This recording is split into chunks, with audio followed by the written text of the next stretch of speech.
Clauses 18, 19, 20, 21, 22, and 23. I propose the question that clauses 18, 19, 20, 21, 22, and 23 be part of the bill, and there be no amendment. I now put the question. On 21. Honorable Chair, that will come later. I now put the question that clauses 18, 19, 20, 21, 22, and 23 be part of the bill. Will as many as have that opinion say aye? Will as many as have a contrary opinion say nay? The ayes have it. Clause 24. I propose the question that clause 24 be part of the bill. Chair? Madam Chair, my proposal is that clause 24 be amended as it is appearing on the order paper. And this is so that the proposed subclause is provided for to enhance the substantive and procedure of due process that seeks to require the authority to notify an applicant of any refusal to issue a permit. Madam Chair, I move. Thank you, Chair. I propose the question that clause 24 be amended as proposed by the chairman. I now put the question that clause 24 be amended as proposed by the chair. Will as many as have that opinion say aye? Will as many as have a contrary opinion say nay? The ayes have it. I now put the question that clause 24 as amended be part of the bill. Will as many as have that opinion say aye? Will as many as have a contrary opinion say nay? The ayes have it. Clauses 25, 26, 27, 28, 29, 30, 31, 32, and 33. I propose the question that clause 25, 26, 27, 28, 29, 30, 31, 32, and 33 be part of the bill. There be no amendments. I now put the question that clauses 25, 26, 27, 28, 29, 30, 31, 32, 33 be part of the bill. Will as many as have that opinion say aye? Will as many as have a contrary opinion say nay? The ayes have it. Clause 34. I propose the question that clause 34 be part of the bill. Chair? Honorable KJ. Madam Chair, I move that clause 34 be amended as is appearing on the order paper. And Madam Chair, the undue flexibility that had been given earlier to the authority may be subject to abuse because paragraph E, as had been drafted in the bill, was giving authority the power to set out such further information as the authority may consider necessary. And we thought this could be subject to abuse. So we are amending it as appearing on the order paper, Madam Chair. I move. Thank you, Chair. I propose the question that clause 34 be amended as proposed by the Chair. I now put the question that clause 34 be amended as proposed by the Chair. Will as many as have that opinion say aye? Will as many as have a contrary opinion say nay? The ayes have it. I now put the question that clause 34 as amended be part of the bill. Will as many as have that opinion say aye? Will as many as have a contrary opinion say nay? The ayes have it. Clause 35. I propose the question that clause 35 be part of the bill. Chairman? Thank you very much, Madam Chair. And my proposal is that clause 35 be amended as is appearing on the order paper. Madam Chair, I'm just waiting for a clearance. I'm depending on my tab here, so let me use this one. Madam Chair, it is my proposal that we amend clause 35 as is appearing on the order paper. And why we are doing this, Madam Chair, is because the review and appeal clause provides an internal dispute resolution mechanism of the first instance before the aggrieved parties elect to go to the courts of law. Madam Chair, I move. Thank you. I propose the question that clause 35 be amended as proposed by the Chair. Honorable Professor Undo. Chair, please, you see, when you delete the clause 35 in entirety and replace it in what you have provided here, yet in the bill, clause 35 had two parts, and part 2 provided for the timelines in which to make the decision.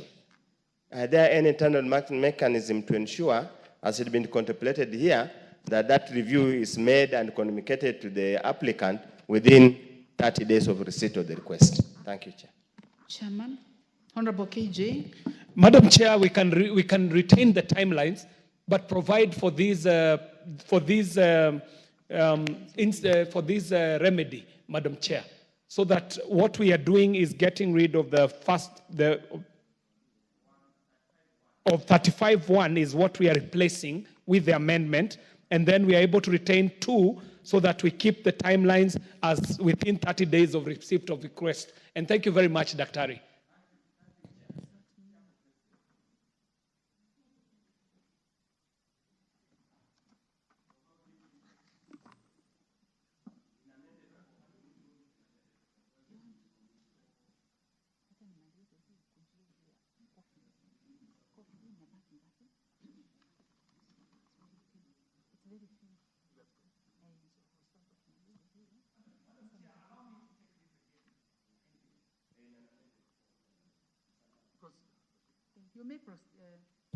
Madam Chair, allow me to take this again.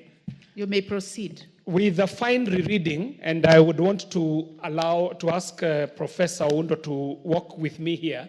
The provisions that we are giving is for an internal mechanism of dispute resolution that will in itself take care of the timelines, Dr. Oundo. So kindly let's delete 35 and replace it with the amendment as appears on the order paper.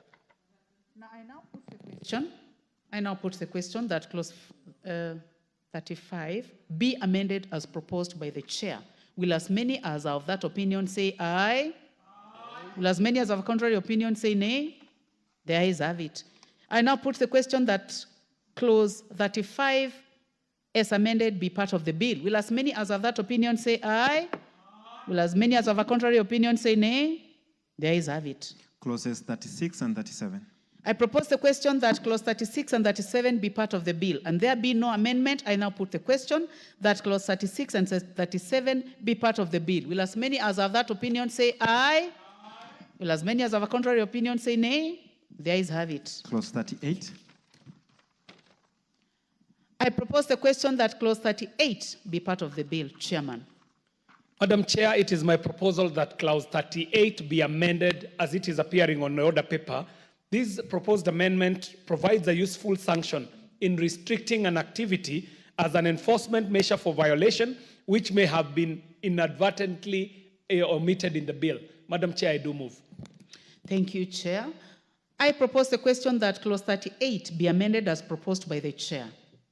I now put the question that clause 8 be amended as proposed by the chair. Will as many as have that opinion say aye? Aye. Will as many as have a contrary opinion say nay? The ayes have it. I now put the question that clause 38 as amended be part of the bill. Will as many as have that opinion say aye? Aye. Will as many as have a contrary opinion say nay? The ayes have it. The next one.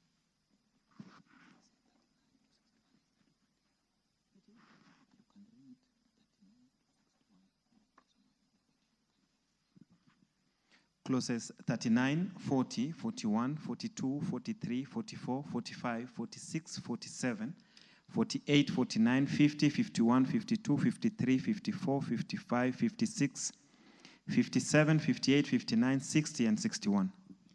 Thank you. I propose the question that clauses 39 to 61 be part of the bill. And there be no amendment, I now put the question that clauses 39 to 61 be part of the bill. Will as many as have that opinion say aye? Aye. Will as many as have a contrary opinion say nay? The ayes have it. Clause 62.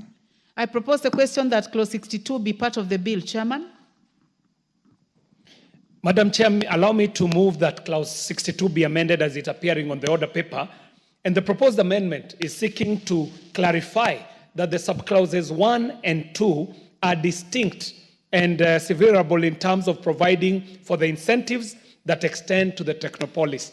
I move, Madam Chair. Thank you, Chair. I propose the question that clause 2 be amended as proposed by the chairman. Honorable Wilberforce Oundo. Honorable Silvana Sosoro. Honorable Mishimboko, Commissioner.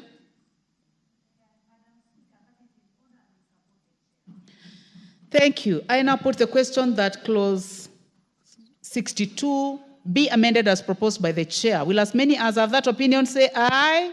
Aye. Will as many as have contrary opinion say nay? The ayes have it. I now put the question that clause 62 as amended be part of the bill. Will as many as have that opinion say aye? Aye. Will as many as have a contrary opinion say nay? The ayes have it. Clause 63.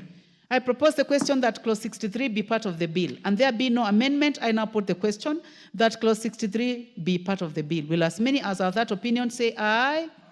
Will as many as of contrary opinion say nay? The ayes have it. Clause 64. I propose the question that clause 64 be part of the bill. Chairman, you have an amendment. Madam Chair, I'm seeking to delete clause 64. And the reason why I'm seeking to delete clause 64 is that we find it unnecessary. This is because all the penalties have been provided for in the specific provisions of the bill where an offense has been created. Madam Chair, I do move. Thank you. I propose the question that clause 64 be deleted as proposed by the chair. Yes, Honorable Professor. Probably Chair needs to be a bit careful here. As much as you are very thorough and detailed in legislation, there will be an offense that will be forgotten, will be an offense that will be provided for any part of the bill that no specific fine or sanction is provided for, and that's why it's normally a general practice to put there a general penalty clause to cover any eventualities or any unknowns. I just beg we rethink about it, so that we do not have a situation where we pick something has happened and we have no recourse. Thank you, Chair.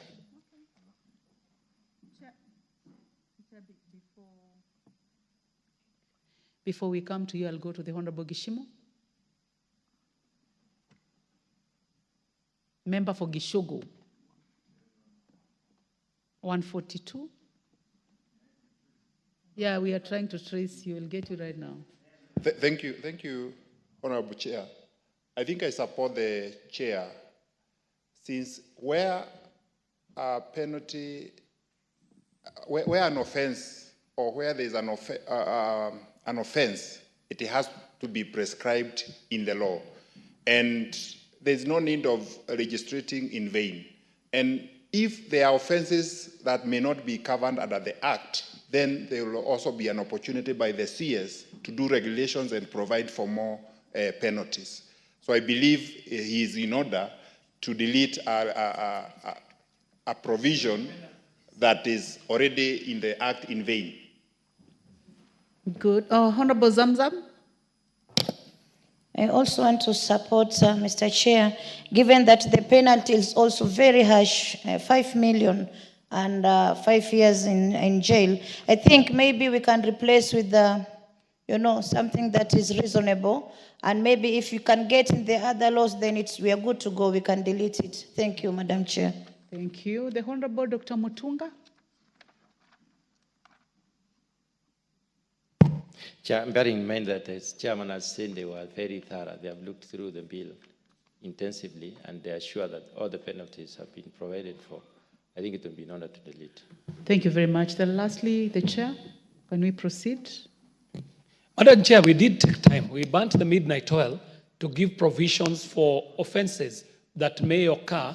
And in fact, the justification for the deletion of this is that, Madam Chair, a general penalty opens it up for so many opportunities for abuse. And it was the thinking of our committee that if there's another offense that is not thought of, it can live in a subsidiary regulation, not in the Mother Act, because the Mother Act does generally cover all foreseeable offenses. And if there was any of the nature that the professor is talking about, we believe that that can live in a subsidiary law. Thank you very much, Madam Chair, so that we do not legislate in vain. The Honorable Mishimboko. Yeah, Madam Chair, I was also with the opinion of what Honorable Undo has just said, because I've seen that although the penalties have been shown according to the specific provincial, but to me, Article 64 is like it's emphasizing on the penalty. So I don't know whether maybe we can do some arbitration between Honorable Chairman and Honorable Oundo, so that we are at the middle to ensure that at least that emphasis in clause 64 is not just trashed, because I think it's also giving more sense on it, on that issue. I wanted now to just put the question. So now then I give a chance to the Honorable Meli, who has not said anything on this bill. Chair, I want to agree with the chair ICT, because if you look at what is providing, if we are going to retain clause 64, it will be an overlap. And the specifications of the penalties have been actually provided for. So actually, Madam Speaker, I think the chair and the committee are right, and therefore we need to delete that clause. Thank you. Yes, so, yes, but after the Honorable Millie Odhiambo, you will be the last, Honorable Chairman. Thank you, Chair. Chair, I think if the committee has actually gone through and made provision for every single offense, then it is okay if you don't give an umbrella one. But that therefore means that you have actually gone through and you are sure that there is no offense that is provided, because you cannot also provide for an offense that is not in the bill. So I think I would support the chair on this. Thank you. The Honorable Farah Maalim. Chair, I also want to support the chair in this. This is too far-reaching, too open to abuse, and it's not something that you can just do it in the manner we have done right now in a generality and say any person who commits an offense. And basically, it can always be covered under the subsidiary law, which is going to be more exhaustive in my opinion. Thank you very much. Chair, after all that support, do you still want to make a comment, or I go ahead and put the question? Yes. Allow me so that we can carry the members along. It is actually for the reason that has been mentioned by the Honorable Zamzam and Honorable Mishimboko. You can see the general penalty was providing for a very steep penalty. And that what is unforeseeable could be something so trivial. And that is why, Madam Chair, if there was anything unforeseeable, I believe it can live in the subsidiary laws like the regulations, Madam Chair. I thank you and I move. Thank you. I now put... We clear in our own Honorable minds. Maalim. Yes, just so that we because of the gravity of this kind of a matter and the consequences that are very, very severe, it's important that we give it as exhaustive engagement as possible. But already it says obstructs authority and says commits an offense shall be liable for. You've already prescribed what do you call a penalty for that, and then you come on a very general one and says anybody who commits under this act. I think we should get away with it and just allow how the chairman has done the amendment on this one. We are going in a very dangerous direction. Let's delete it. Delete it. I will go ahead. Delete the whole of segment. Honorable members, I now put the question that clause 64 be deleted as proposed by the chair. Be deleted as proposed by the chair. Will as many as have that opinion say aye? Will as many as have a contrary opinion say nay? The ayes have it. Clauses 65, 66, and 67. I propose the question that clause 65, 66, and 67 be part of the bill. There be no amendment. I now put the question that clause 65, 66, and 67 be part of the bill. Will as many as have that opinion say aye? Will as many as have a contrary opinion say nay? The ayes have it. New clauses. New clause 21A.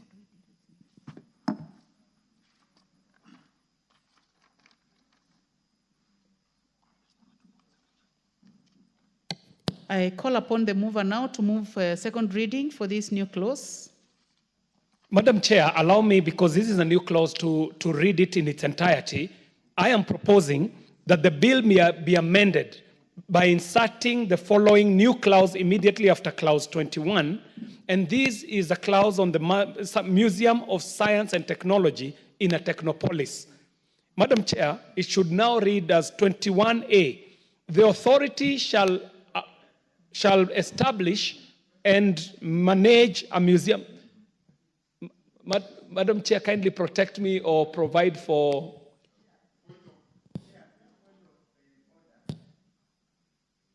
Point of order, Chair. On the matter of the new clause? Yes, just procedural matter. Okay. It's not really necessary for him to read the entire bill, because if we did that, then, Honorable Chair, we'll never finish legislation process. we are capable of reading, just mentioned as Paraphrase. prescribed in the order paper. You will Just- paraphrase. What is out of order, Honorable Minority Whip? Honorable Millie Odhiambo. Thank you. Thank you, Chair. For me, it's two issues. One which is procedural, that when it's moving, it should actually first just indicate that I move that it be read a second time.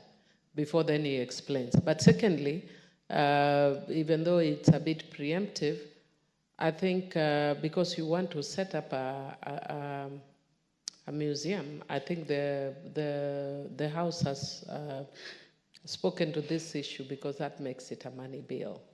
And I don't know if we are allowed to do that at this stage. Chair, maybe you can advise us on that.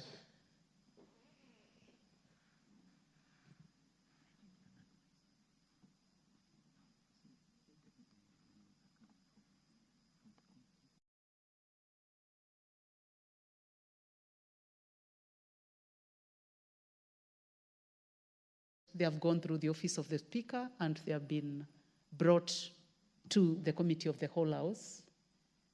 At this point in time, I would like to allow the Chair to proceed.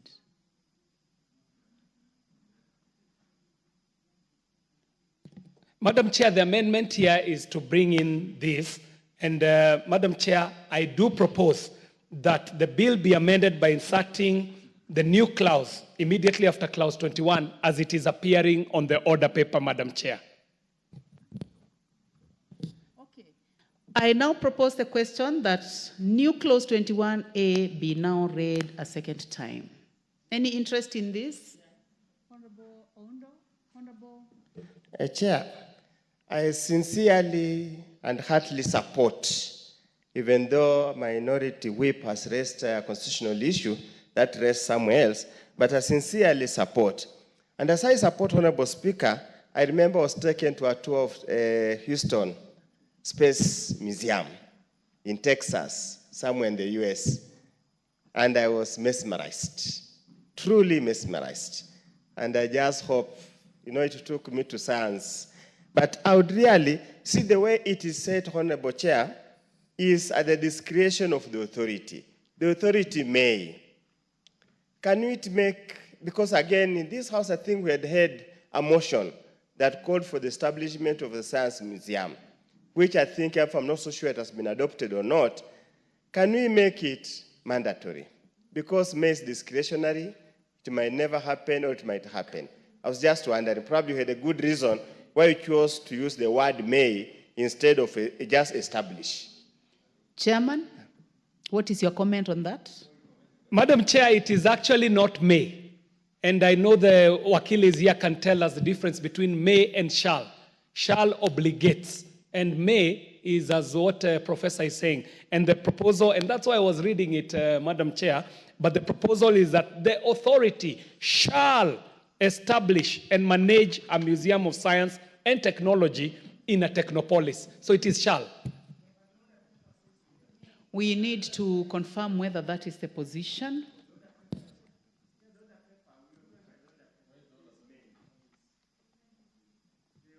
Reads may, unfortunately.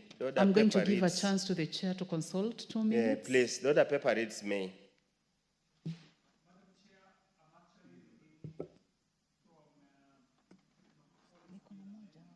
Is actually shall. So I wish it would reflect on the order paper as it is on the substantive one.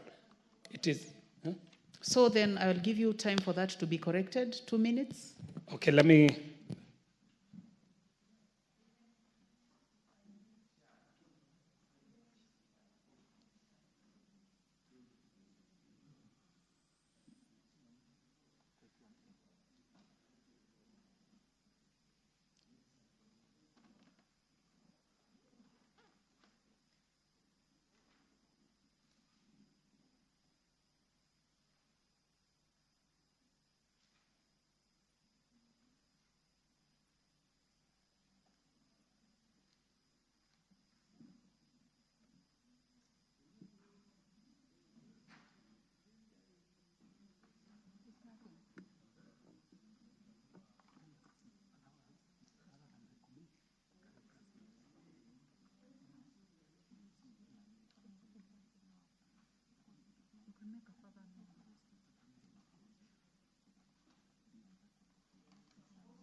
You may proceed, Chairman.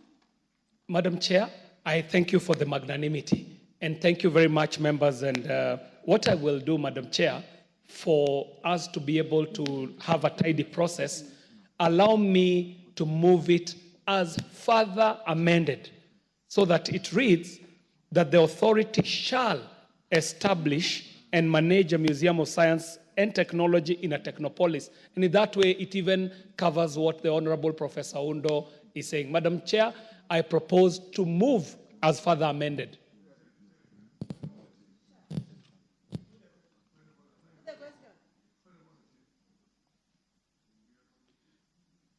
Honorable Farah?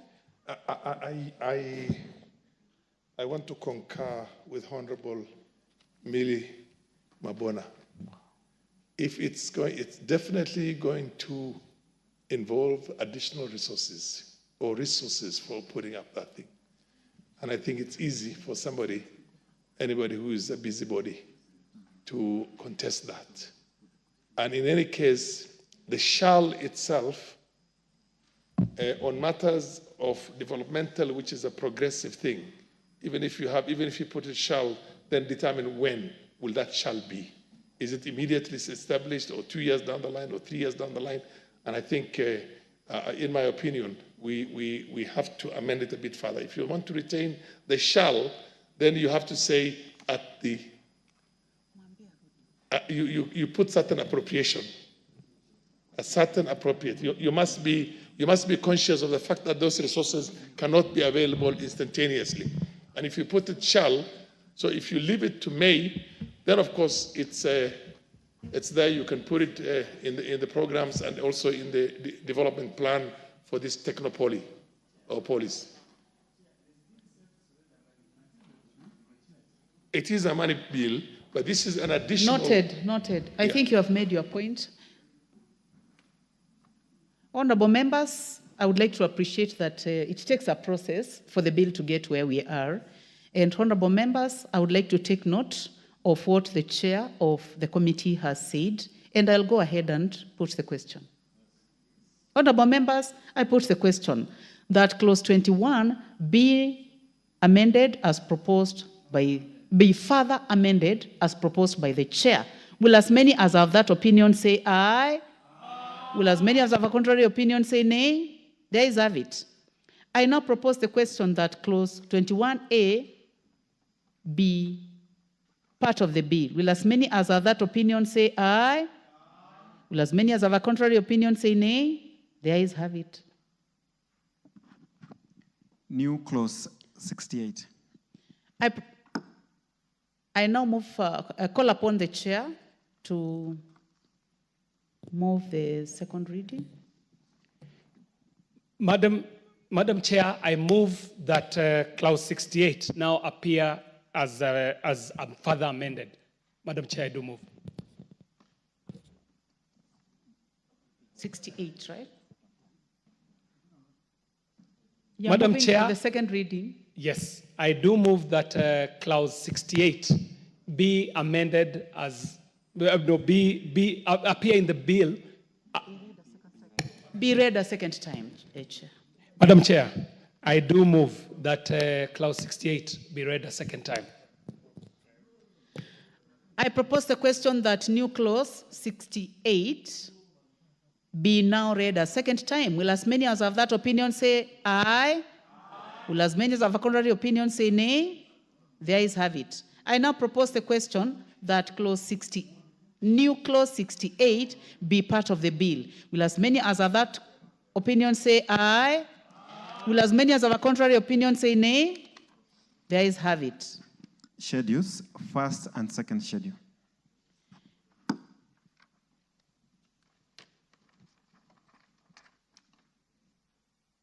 I propose the question that the first and the second schedule be the schedule of the bill.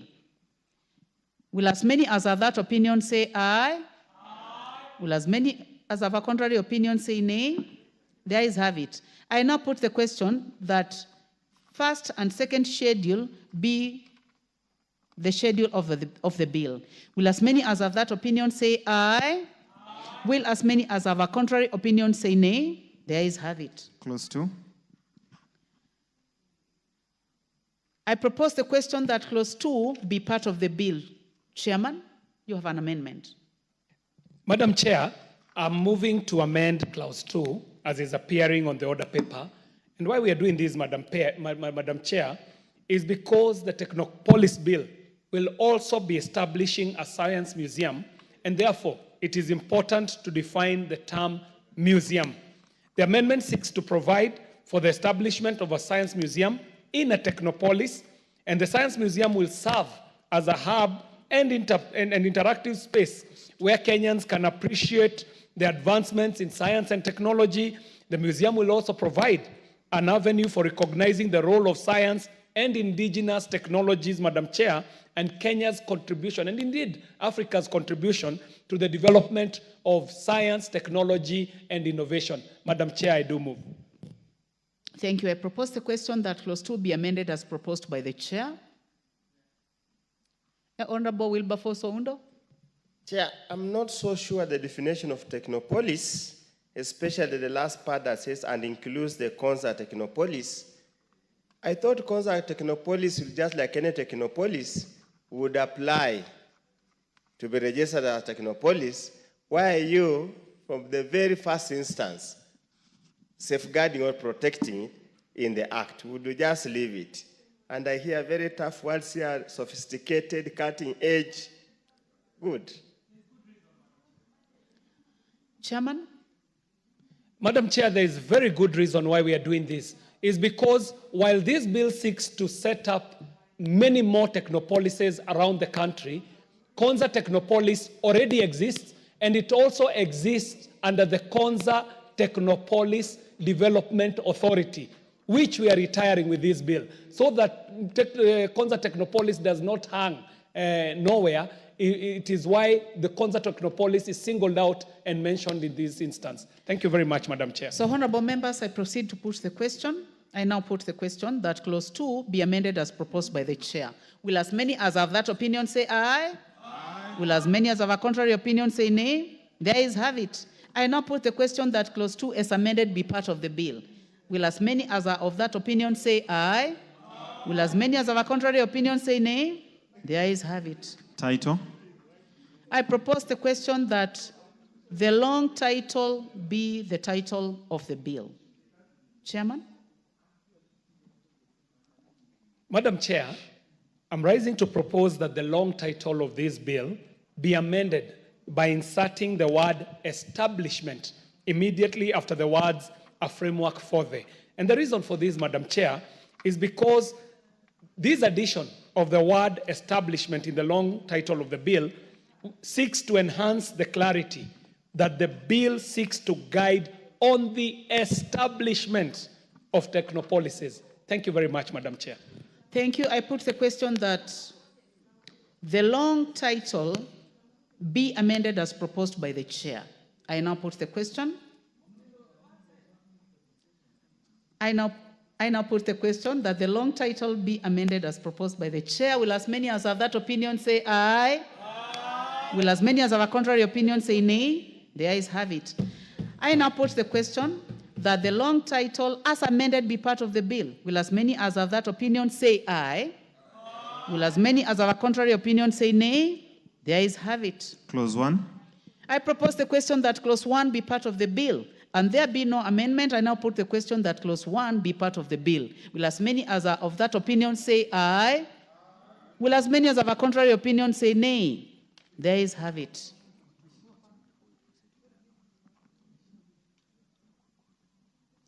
Now I would like honorable members to call upon the mover.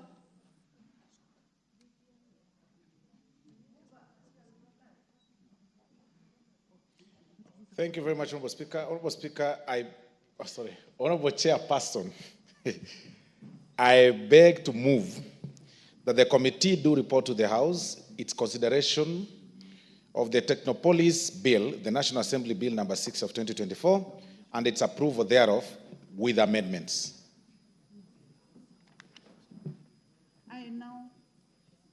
I put the question, which is that the committee do report to the House its consideration of the Technopolis Bill, National Assembly Bill number 6 of 2024, and its approval thereof with amendments. Will as many as have that opinion say aye? Will as many as have a contrary opinion say nay? The ayes have it.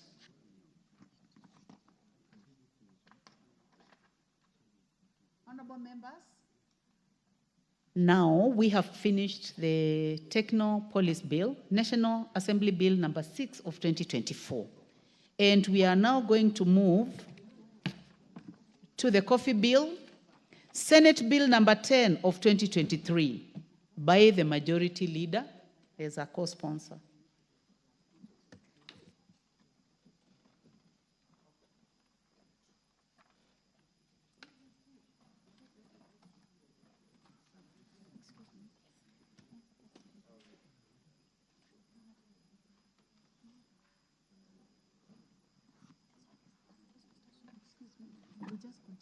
Just continue.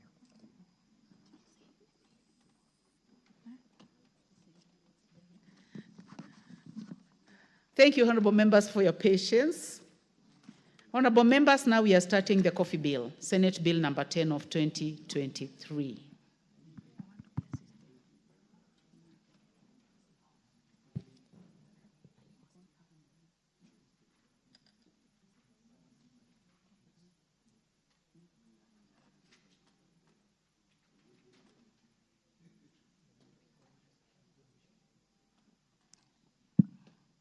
So, clause 3.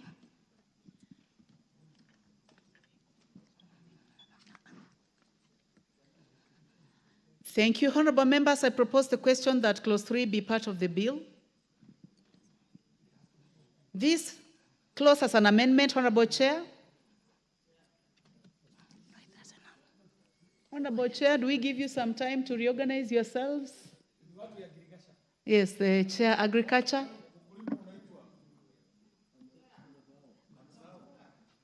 Order, members. We have given him some time to reorganize, to reorganize something.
Honorable Whip, Honorable Soro, I suggest that you check out on your chair.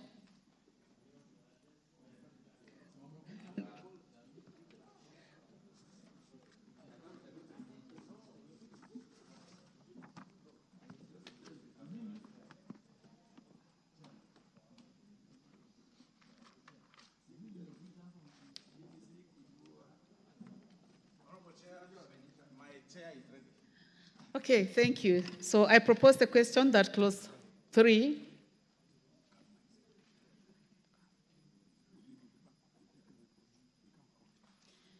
I propose a question that clause 3 be part of the bill. Chairman, you have an amendment. Honorable Chair, I propose that the clause 3 be amended as per the order paper. The reason being that The purpose of this particular amendment is to provide for clarity on the provisions, do away with the misplaced functions which are devolved, and also provide for management of the Coffee Development Fund.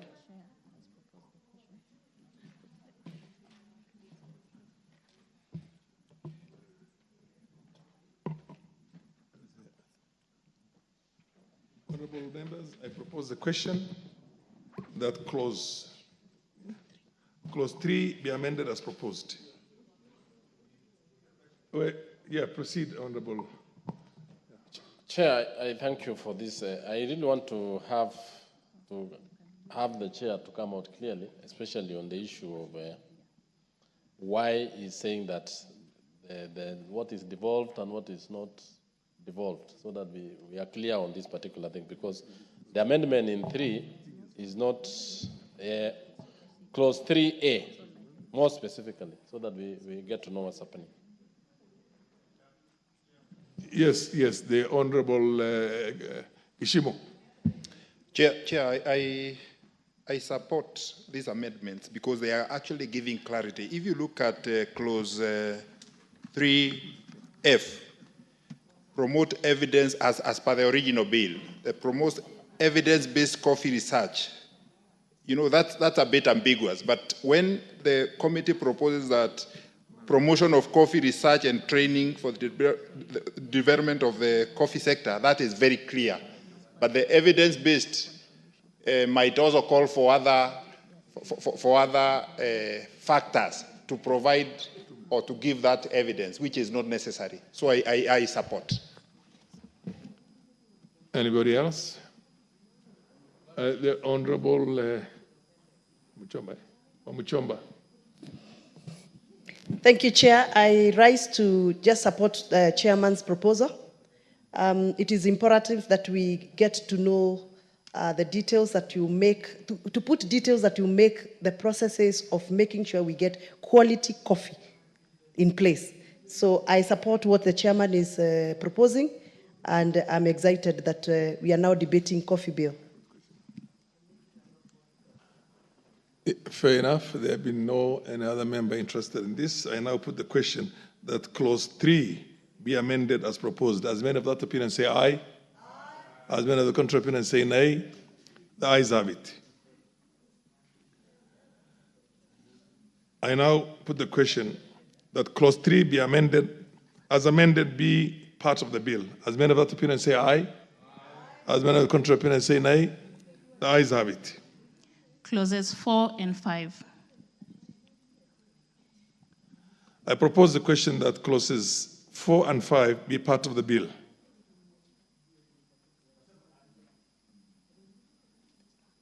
There's no amendment. There being no amendment and no member willing to contribute on this, I now put the question that clauses 4 and 5 be part of the bill. As many of that opinion say aye. Aye. As many of the contrary opinion say nay. The ayes have it. Clause 6. I propose the question that clause 6. I propose the question that clause 6 be part of the bill. Where is the chairperson? The Honorable Mutunga. Honorable Chair, I propose that clause 6 be amended as per the order paper. The reason being that we need to enable the Coffee Board of Kenya to be able to operate more than one bank account, and also to further provide for clarity in some of the provisions. Honorable Chair, those are the two amendments that we have. I now propose the question that clause 6 be amended as proposed. Yes, the Honorable Oundo. Chair, it's a very well-intentioned amendment, but I fear at one time it could be subject to abuse, because any such bodies or organization whose objective and purpose support the promotion of the coffee industry is such wide-ranging, it could mean anything. But the intention is good, it opens up any association. Thank you, Chair. Honorable members, I now put the question that clause 6 be amended as proposed? As many out appear and say aye. As many of the contrary appear and say nay. The ayes have it. Clause 7.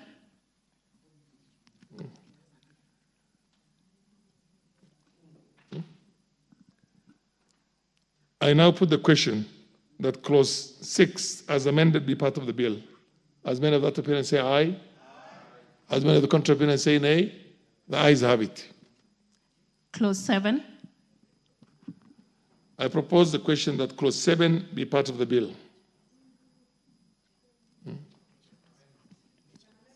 Chair? Thank you, Chair. We have a number of amendments on clause 7. As per the order paper, Honorable Chair, these amendments come in to ensure that all relevant stakeholders are represented in the board by including the Principal Secretary for Treasury as a representative of the smallholder and large-scale coffee growers in the board, a nominee of the cooperative societies, and a representative of the millers and traders, to include additional members of the board in the list of those who should be appointed by the Cabinet Secretary, and also to ensure that there is gender balance in the membership of the board. Honorable members, I now propose the question that clause 7 be amended as proposed. Yes, Gichimo, Honorable Gichimo. Well, I support the amendments under 7, but I'm opposed to the amendment under subclause 1, 2, clause 7, 1, 2, whereby it is indicating that it is seeking to substitute two persons of the opposite gender. Order. Honorable Mutunga, there are issues on the amendment and you're engaged in another conversation. Yes. Please listen to, yes. Proceed, start all over again. I'm opposed to one particular amendment under clause 7A2, whereby it is seeking to, or the committee is seeking to substitute the requirement of two persons of the opposite gender representing smallholder coffee growers nominated by the umbrella body of the Coffee Cooperative Society with by what the committee is seeking to and large-scale coffee farmers. Small-scale coffee farmers usually have their own unions and umbrella bodies. But when you say that and large-scale coffee growers, we do not have any union, and if there is any, then that gives a conflict. Now, who nominates? And we are in the last parliament, in the 12th parliament, before this bill found its way to the Senate and died there, and now it has been revived there and came here. I moved this particular amendment so that the small-scale coffee farmers can have a say in the operations of the Coffee Board of Kenya. So I believe we should leave it as it were, so that it is very clear, because who now nominates? Is it the large-scale farmers or the small-scale farmers? And I believe this is the space the small-scale farmers in these countries have been missing for a long time. So we leave it as it is. Honorable Mutunga. Honorable Chair, I would like to refer to the honorable member that the provision is for the two to be represented, not one. The small-scale farmers have their own association. The large-scale also need representation in the board. If you leave any of the two, you create a conflict, which is not right. Yeah, but the issue he's saying is that the small-scale farmers have their associations to nominate. Who is going to nominate the large-scale? Because the large-scale farmers do not have basically an organization. They have no union. Omochomba, please. Chair, I'm trying to resonate in the line of Honorable Gishimu in the space of including the large-scale farmers. In the language of coffee farmers, we use the word estate farmers. And those estate farmers, they may not have a union, but they have their own coffee trading associations as estate farmers. So really, if we have to include them to also nominate members into the board, then we have to be specific, because large-scale farmers is general name, and it's not very practical in coffee farming. Meli, wait, Gichumuyu. Thank you, Chair. I think the two members have just put it very candidly, that in coffee industry, a large-scale farmer is anyone more than 5 acres. And they always do not have an association or they don't cooperate together. There are small-scale farmers who are in cooperatives. Similarly, so this particular bill is not specific, or this particular section is not specific, which could actually, one, injure the large-scale farmers or small-scale farmers. So in effect, we need to be very specific. On the same note, in F3F, one person nominated by coffee cooperative societies. This is where the small-scale farmers... Let's go back to, let's exhaust this one first. That is what I'm saying. So the chair needs to be specific. Gichemo.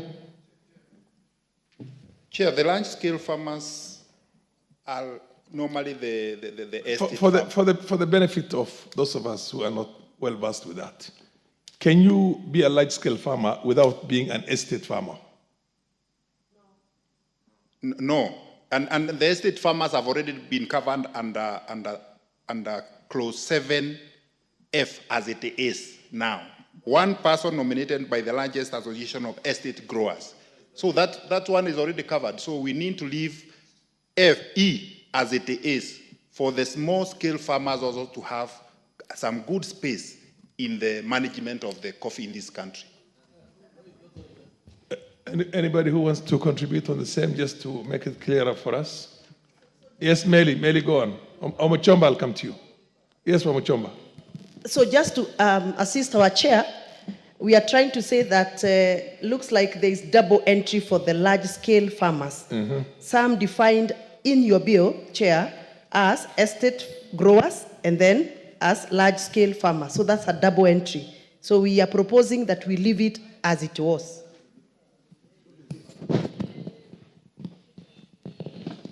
Chair,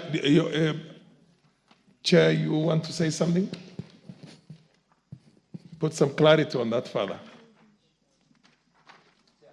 If need be, you consult with your ministry people. We'll give you a minute to go and consult with them. Let's get this right, because then we are. Yes, Wamuchomba. Even as the chair consults with the technocrats, I think the intention of this kind of discussion we are having is to make sure that we don't take away. Am I still on? Yes. Is to make sure that we don't take away the space that was meant for the small-scale farmers who are operating as cooperatives. So we make sure we protect that space. Not crowd it with the large-scale farmers, exactly. when the large-scale farmers have got their own provision in the Act. Yes, just to help the chairman. Mutunga, just proceed and tell us what exactly you need to do to correct that anomaly. Honorable Chair, if we do away with the large-scale farmers as it is, yes, who also represent the estates, there's no provision for the estates in this bill. In the clause 7. Please this is the amended version. We are saying we have amended. Look at the order paper, the amended version. Don't look at the original bill. Because we looked at the provisions that were made, the cooperative societies were missing. They needed to be represented. Small-scale farmers needed to be represented. Large-scale farmers needed to. Who are the estates right now? Yes, Meli. Yes. Meli. If that is the case, then in 3, Chair, 3, there is a deleting paragraph F, substituted there for the following paragraph F, one person nominated by coffee cooperative societies. In that, the smallholders are always in cooperative societies. Are you seeing that? So the estates are lacking, and the large-scale farmers. No, they are not. They are in 3. Give the mic to Mutunga. So give the mic to Mutunga. Yes. Read 7.2 as per the order paper. It reads by deleting E and substituting there with the following new paragraph. 2 persons of opposite gender representing smallholders and large-scale coffee growers association nominated by the umbrella body. It is the one that It gives, there is an association and there is a cooperative. There are two institutions. There is the Association of Coffee Growers and there are the cooperatives. Association of Coffee Growers exists as an entity, as a lobby and advocacy Honorable organization. Gichemu, let's So hear you. large small scale farmers are represented twice. And that is better for the small scale, for the sector. Chair, I think we are trying to get the best for the coffee farmers. Yes, yes. And in my knowledge in this space, because actually Gishogo grows a lot of coffee. Cooperative societies are built out of the small-scale farmers. It is a group of small-scale farmers that form these cooperative societies. And if you look, what is trying to be inserted here by the committee, with due respect, there is no definition of a large-scale grower in the bill. So it means that if we indicate a body to nominate someone which is not even defined in the Act, then that will bring a problem. So I think Clause 7 should be left as it is in the original bill, and it covers each and every sector. And we debated this for a long time. So I believe 7 should be left as it is. Can I have it, please? Wamuchomba? I would want to ask the chairman to try and help us understand so that we can meet somewhere, because we are all working towards the benefit of all farmers, whether large scale or small scale. Now that he's introducing a term called large scale farmers, are they well defined in this bill? And when you say you're talking about the one that is in order paper, the one I'm holding, I have not found that definition. If the term large scale farmer is not there, then we are introducing a foreign group into the bill, and it's going to continue bringing confusion. Yes. Go on, Osoro. Chair, We I am tempted to agree with Honorable Gishimo yes. entirely. Yes. And I've been going through this quietly, and I think... Can I give you a few minutes? You, Gishumu, Mtunga, Wamuchomba, consult briefly. Okay, that's fine. And Mary, all of you, we'll keep on hold. Just for 1 minute, yes. Yes. This is a very, very important landmark bill that we are passing. And I remember very well 32 years ago, we tried to do the same, and we couldn't get anywhere. And I don't want us to do any half job on this. Yes. Thank you.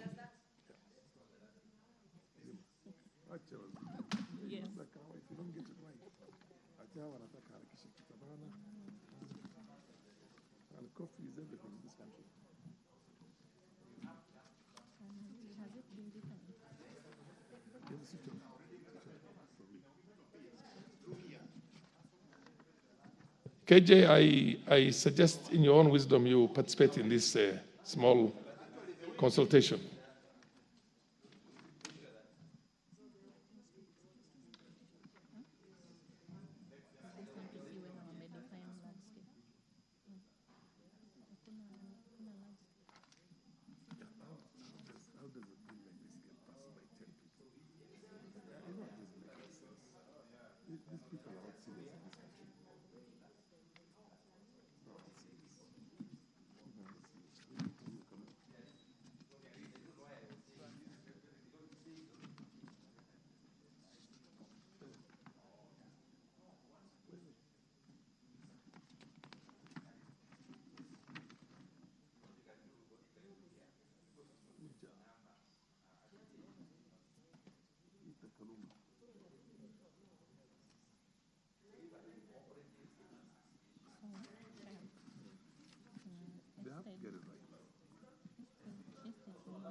We are not, are we on record?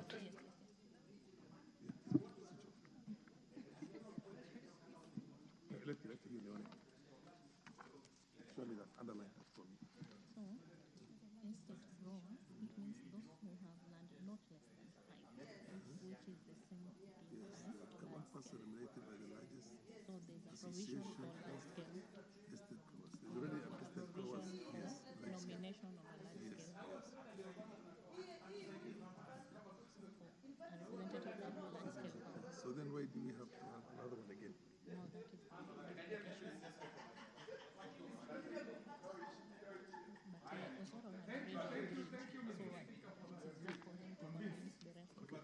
Okay.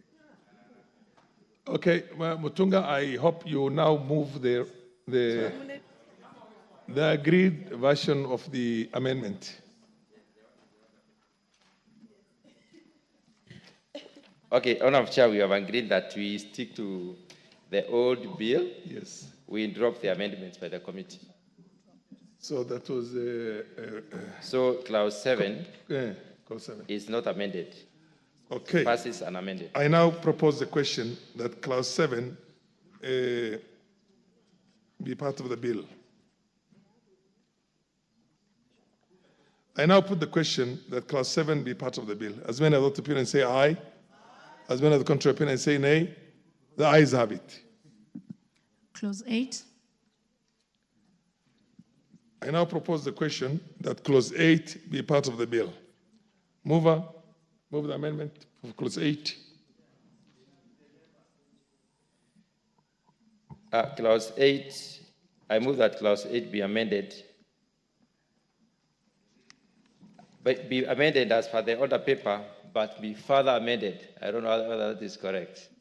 Because we have inclusions in clause 8 that touch on clause 7. So we delete what was amended in clause 7 to reconstitute clause 8. Again, yeah, I think it will be fine if we do that. It will be okay. Proceed and read the amendment as amended or as further amended, as you put it. Yes, as further amended. Yes. Plus 8, clause 8. Proceed and read for us amendment. Read for us the amendment so that every members are on the same page with you. Clause 8, we'll read as follows. By deleting the... No. I think we are not amending clause 8. Clause 8 was anchored on clause 7. It was giving the conditions for clause 7. Conditions of appointment by in clause 7. So clause 8, there is no amendment. So there's no amendment on clause 8? There's no amendment on clause 8. Okay, I now put the question. No, sorry. I propose the question that clause 8 be part of the bill. You have an amendment for clause 8? Yes. Okay, proceed, Honorable Gishimu. Chair, thank you. I propose that clause 8 be amended by, as indicated on the paper, by inserting clause 8(1)(ca), that the requirements of subsection 1b shall not apply to a member appointed under subsection under section 7E and F. Honorable Speaker, the justification of this amendment is that under section 7E or clause 7E and F, this is where we are seeking that there be a representation of the farmers at the board. And we've also indicated under 8(1)(b)(2) that the requirement is only a certificate in secondary school education. So I'm seeking that for those farmers who are small-scale farmers, they should not be required to have a minimum of 3 years experience, preferably in management in coffee, because these are farmers that we are picking or will be picked directly from actually they are farmers. So there is no need of a management experience. So that is why we are saying, I'm seeking that we exclude that category. You delete 8(1)(c). Is No, that no. what you're saying? Not deleting, we exclude. Others can have those management skills. But for the farmers that are, for the category E and F, they be excluded. So that will not apply to the farmers who are just,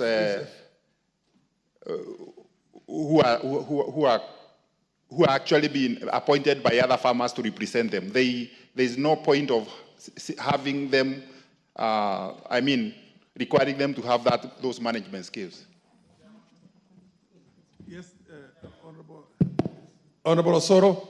Chair, Yes. all the other appointments, because most of the appointments that require a degree from a recognized University of Kenya, and that is A to G, Honorable Speaker, and there are appointments that require, and I think that if I'm getting Honorable Gishimo very well, that require a certificate in secondary education. Looking at the small-scale farmers, or the farmers back in the villages, you will agree with me that not all of them have got such qualifications. Then that ideally means they'll have to either appoint their sons or daughters or something to, yet they have no history of what coffee is. And I think it's indeed true that we agree with Honorable Gishimo that be delinked from them, so that we have a representative, because already the leader, one who is on top is a degree holder. You then do not need to have a person of a secondary qualification. There's a person leading. So I think it's important that we also consider the farmers back in the villages, Honorable Speaker. Yes. Yes, Oundo. Yeah, I had an amendment, and my amendment, Honorable Chair, was informed on the fact that numerous researches that have been conducted have indicated that one of the impediments to the advancement of agriculture is low level of educational qualification of the participants in the sector. But I have been persuaded by Honorable Gishimo, because that's where the rubber meets the road, and 2027 is not too far, I dropped my amendments on clause 8.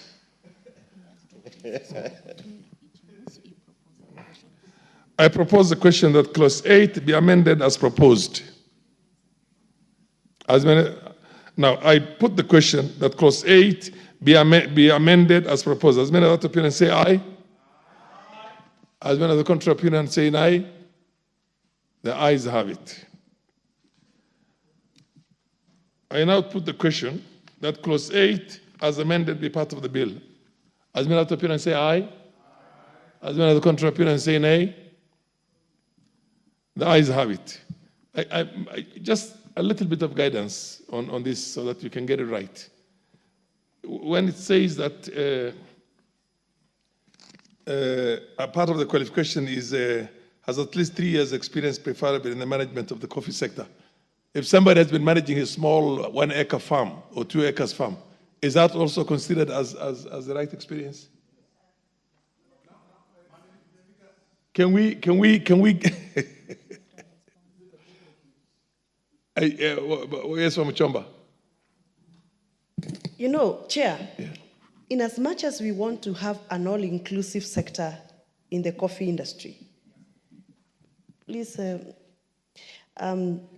I am a bit hesitant to go in the thinking of Honorable Gishimo, and I'll tell you why. The reason why we've been having a lot of mess in the coffee cooperative society is having people who are inept in running those coffee societies in terms of financial management, in terms of data collection, and all that requires the power of the pen. Education and skills and achievement in terms of running such kind of sector. That is why we are here we are. Because we have pushed those people into levels where they cannot prove themselves. So if we start accommodating them in such sensitive boards, then we still find ourselves in the same problem. I'm sorry, I am pro-farmer. I argue for the farmer. But I am one of those that believe for us to be able to revamp coffee sector, we must put the right people in the right offices. Not every farmer can fit in a board to argue out issues of board, issues of financial management. In as much as we want to accommodate them, let us also be careful so that we don't introduce a problem that will become another problem. Thank you. But you have just passed that 8 as amended in line with Gichimo's. Yes, Muchunga. Yes. Honorable Chair, Honorable Gichimo's amendment was on the issue, or was to lift out of the farmer's requirement the issue of having experience, preferably in management in the coffee sector. To be a member of the board. To be a member of the board. And Wachomba is saying that primarily because of that. Should have a minimum of secondary school education. That one is adopted. Somebody with secondary school education and has been practicing farming must be able to articulate issues on farming and can also competently, discuss matters in the board. Okay. But then they must not have, this can be exclusive, this can be discriminatory to have them, to indicate that they must have management, experience management for at least 3 years. Yes, Osoro. Chair, I think Honorable Gichimo might have failed to move the further amendment, and I think that is why we are in this situation that we are in. But even as we debate with the Honorable... I think we'll have to go back to clause 8. As we go there, Honorable Chair, Yes. Honorable Chair, as we go to that, I really wanted to persuade the Honorable Wamuchomba and maybe the Chair for this, with this reasoning. Honorable Speaker, we need to be very careful not to go against the spirit of the Constitution on discrimination and everything. This very House, a degree requirement was passed, but it has always been deferred on implementation through so many other channels, court, and every other aspects, because people say a degree is not a measure of intelligence. I mean, that's why we have people here who didn't even go to beyond, who didn't even go beyond class 8, and they are doing very well. They are, because the authenticity of, speaking good English, Honorable Chair, is not a measure of intelligence. The authenticity of one's experience and, or rather what they can be able to do in life sometimes comes out of practice and what you do often, over and over. If that class 3 person has been able to maintain coffee, Honorable Wamuchomba, if that class 3 person has been able to maintain his own farm and coffee for 20, 30, 40 years, and I'm talking about my grandfather, successfully, that is experience enough. He doesn't need a paper of Form 4 that was teaching about anthropology and types of Bunsen burner, parts of a Bunsen burner. I mean, really, let's be practical. And this is a board. Let's listen. I've heard you. You've heard you. Let me finish, Chair. And this is a board. Yeah. A board will be a hybrid. There is a degree person. There is also a person who didn't go to school, and that is okay. The Honorable Gladys Cholet. Yeah. Thank you, Honorable Chairperson. I think I've just been following the discussions by my colleagues in relation to the qualifications of the people serving on these cooperative boards. But I think it has nothing to do with education at all. It has something to do with honesty. Integrity. Some integrity. Someone is corrupt because they have a personality defect. It has nothing to do with their education. And if you look at the most successful cooperatives, from the time of my grandfather, Keyo Cooperative House, they were not educated. It was well managed. They bought buildings. They invested. Today, their own grandchildren, great-grandchildren cannot do the same thing. Yes, and it was not Gichimo. because they were educated. So, and I think also, remember, we already have structures. Because of devolution, we are in a better place. In every, I think most counties have been encouraged to have a cooperative officer in every ward. And I know that Elgeyo Marakwet County has done that.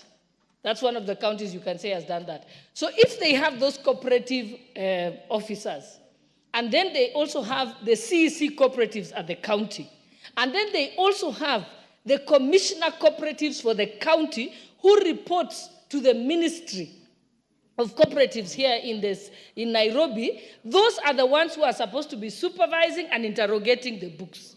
And that's why I said the corruption is with the cooperative officers. The corruption is with the commissioners of cooperatives who are domiciled under the ministry. They are the ones who allow the books to be crooked. They are the ones who allow the wrong officials to hold office and so on. So it's not about the qualification. It's the guidelines what we shall give. And I know that immediately after this act passes and becomes an act of parliament, we'll be able to develop regulations and guidelines of how these can be monitored to ensure that these problems don't have. That they have a very good database of shareholders. And now, with the technology that we have, they can actually register them biometrically, like IEBC does. They can borrow IEBC equipment, they register them, and then they are able to have a confirmed list of shareholders. When it is voting, they can vote through the same system, and therefore it's nothing to do with education. There are two bills, other honorable members. There are two bills that are going concurrently. We just disposed of, I think we have not taken the cooperative bill yet. This is the coffee bill, and this is the coffee board. This is the coffee board. Yes, yes. It's not about the cooperatives. No. Yes. Yeah. I'll give you, Omuchamba, I'll give you all the time. This thing is so dear to my heart that I will not move on this until we have really been educated on this. Now, can I see here you Gichumu and then Omuchamba? Chair. And then Meli. Chair, let us members get this right. I'm not seeking to amend to remove the requirement of a Form 4 certificate for a board member. That one, there was an amendment by Honorable Undo, which was seeking to seek post Form 4, which he has already accepted to drop. So that is retained. What I was seeking is for these members of the board not to have a requirement of a management in a coffee sector, because it is to me, that would require that you have already gone employed in a coffee sector and earned that experience. That is what I was seeking to remove. And Honorable Chair, with your concurrence, this matter is functas official, because you've already done. I agree with you.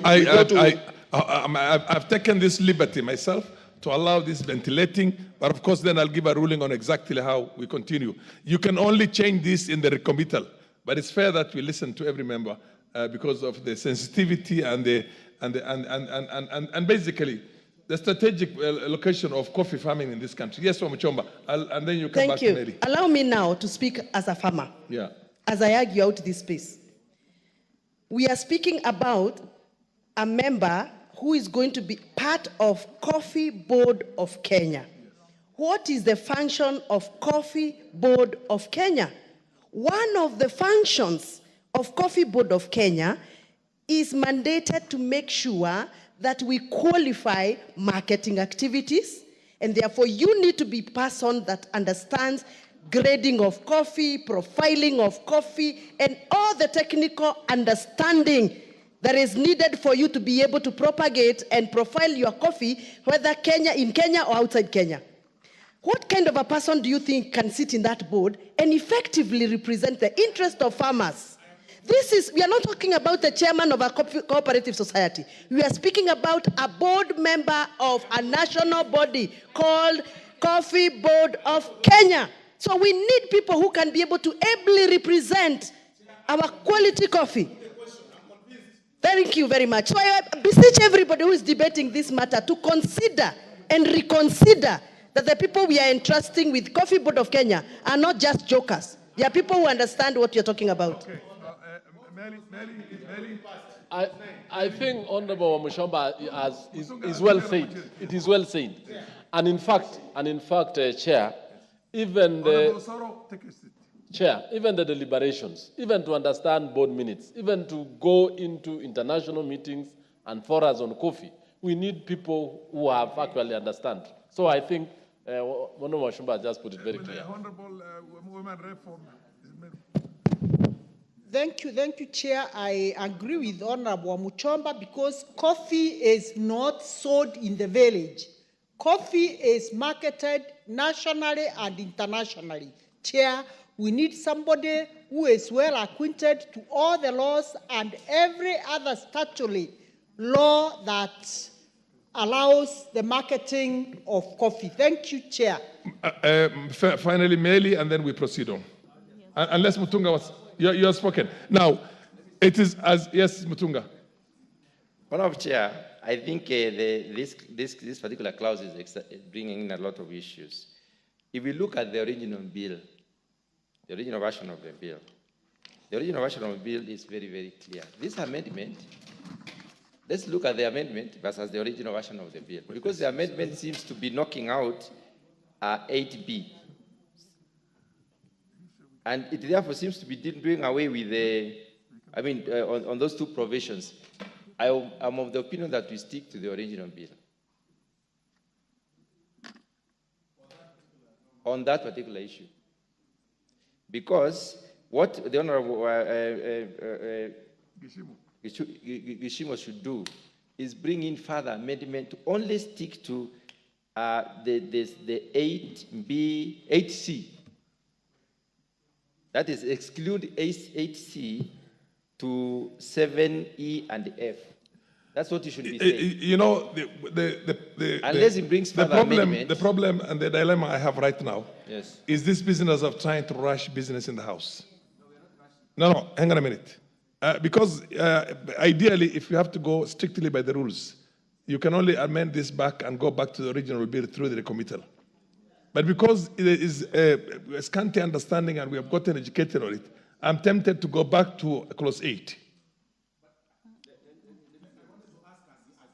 Yes. Yes. I want to put the question and all the proposals afresh because ask him for a bit of some clarity, particularly on C of the original bill, the 8C, that has at least 3 years experience, preferably in management in the coffee sector. We then need to ask ourselves here. We all agree that where we've come from, currently as presently constituted, most of these people who are elected in the villages or in the local society groups are the only ones with experience, those ones. Then, as it were, there were now the educational qualifications and everything. They're the only ones now who are leading the cooperative societies back in the villages.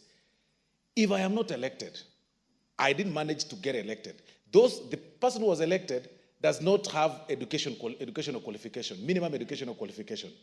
Where will this farmer in the village get the 3 years experience from? Particularly 3 years experience in terms of management, because he is never, and that Honorable Chair, you posed a very important question. How then do we authenticate the management? Do we again go to the farmer's farm and say, I have been able to manage my farm, I then have 3 years experience? If Chair is able to convince me on this particular, because the secondary education is quite convincible. But this particular one, 3 years experience, Mr. Speaker, even when we have challenges of students people seeking jobs and losing jobs or lacking jobs because of such thing called experience.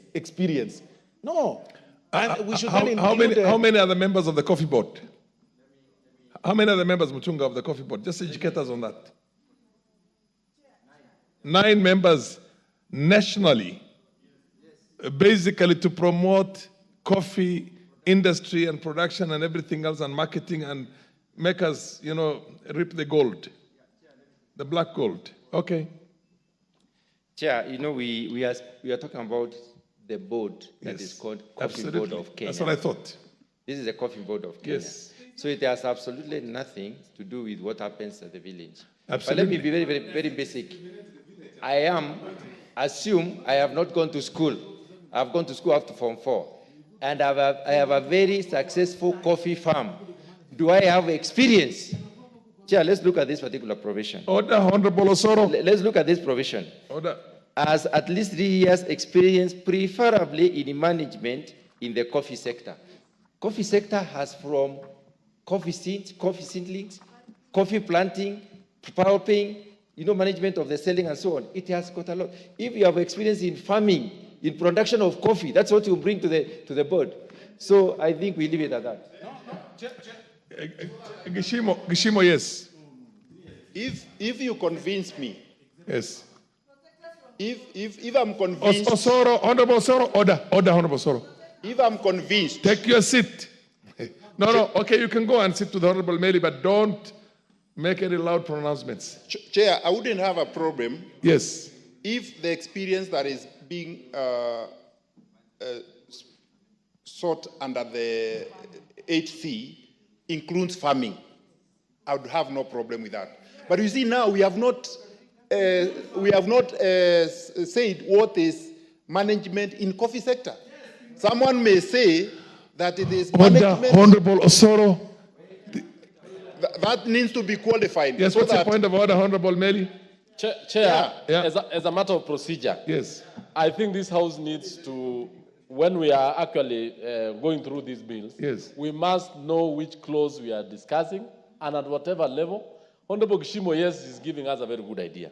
But when you look at, at all this, he is supposed to bring a further amendment, which he has not done so. He has not done so. And in effect, I support what you are saying, but you first of all need to bring a further amendment so to make procedure, so that we don't become a talk shop. Order, Chair.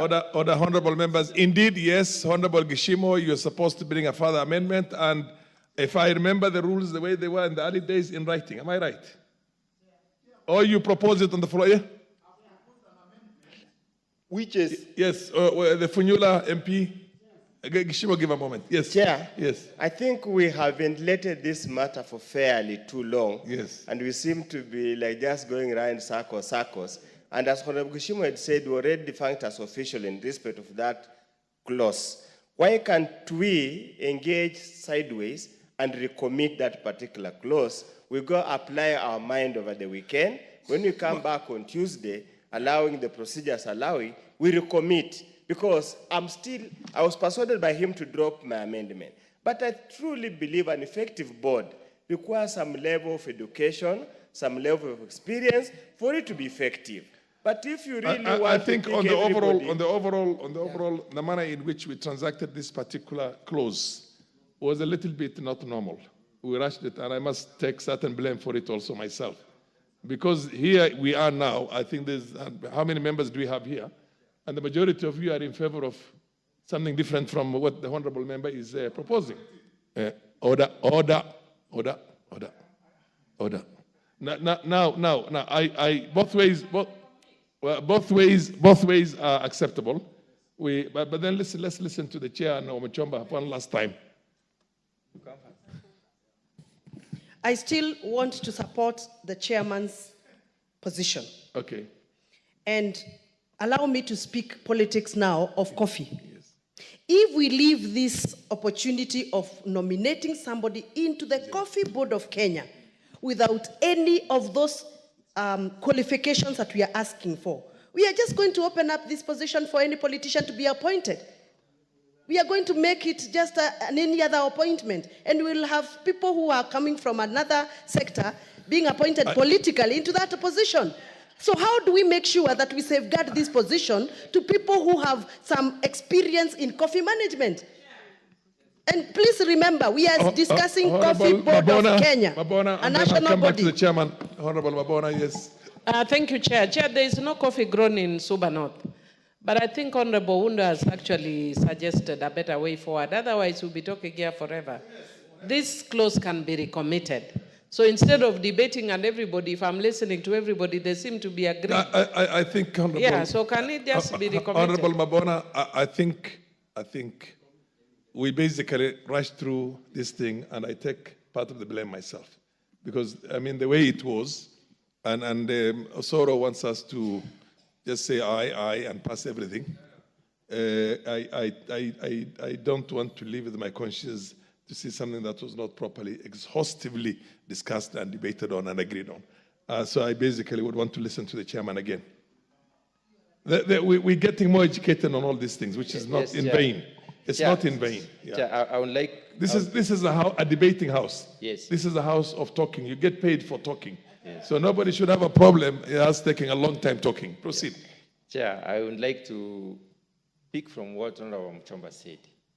Chair, there are very many coffee farmers who are not actually farmers. They have never managed a coffee farm.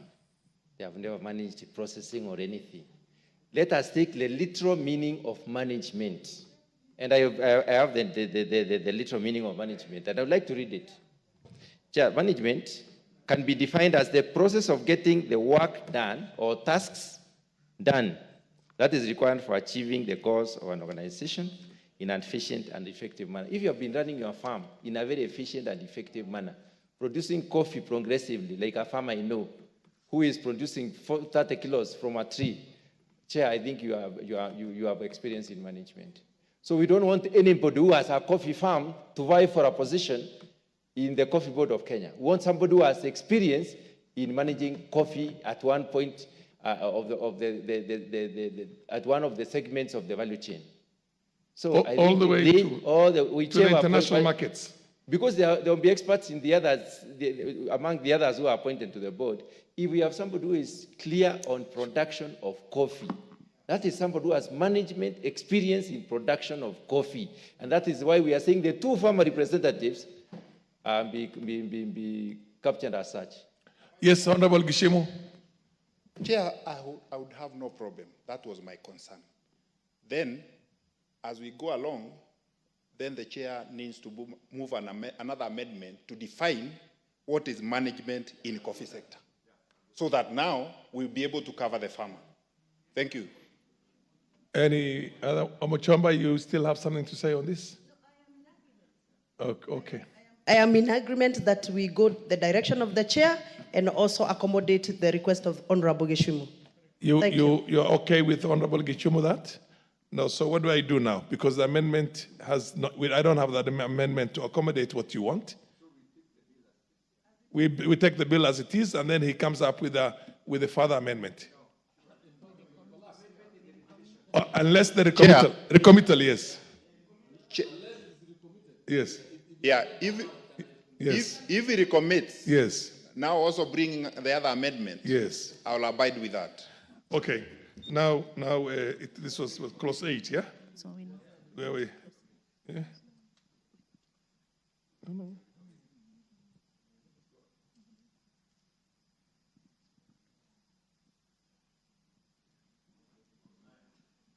Clause 9.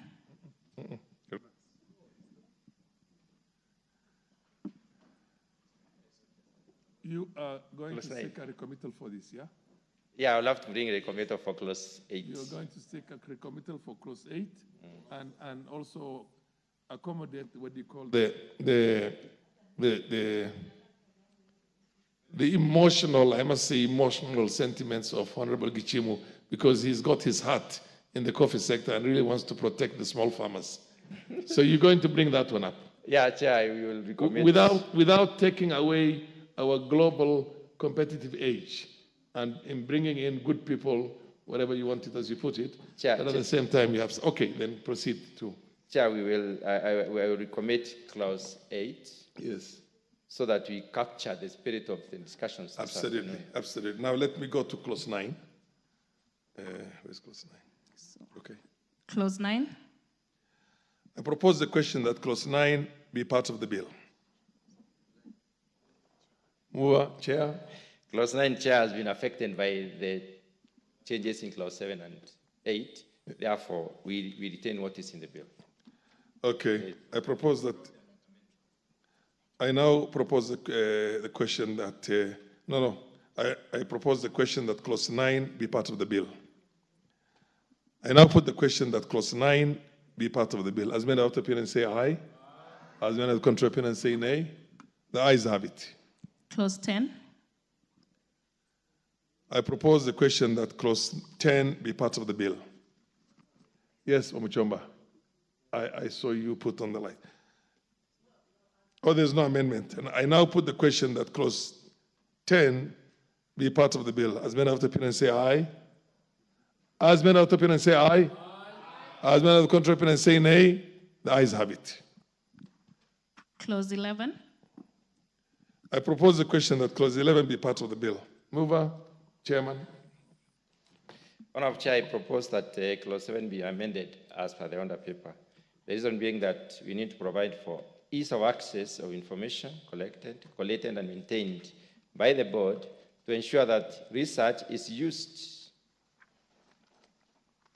for market penetration and not just branding, to introducing digital market platform as a mode of marketing, and to broaden the consultation to all the licensing authorities and other relevant stakeholders in the coffee sector, as opposed to limiting to the Council of Governors only. So consultations is spread across to all stakeholders within the coffee sector. Anybody else? Yes, Oundo. I propose the question. You have an amendment? I propose the question that clause 11 be amended as proposed.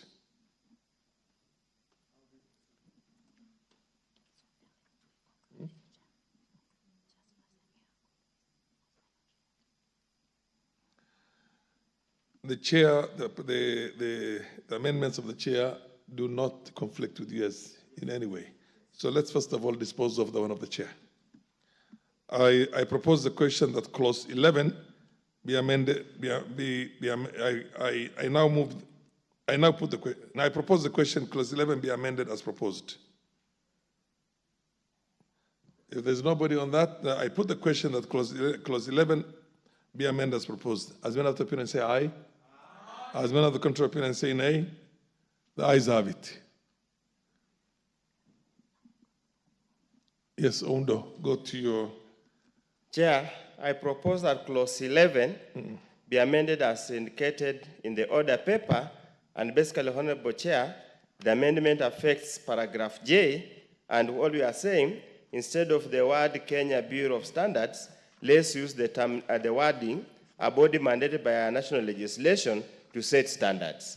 Because we are not going to have probably Kenya Bureau of Standards in eternity, and the standards architecture is changing, there could be other players. So we are just legislating for prosperity.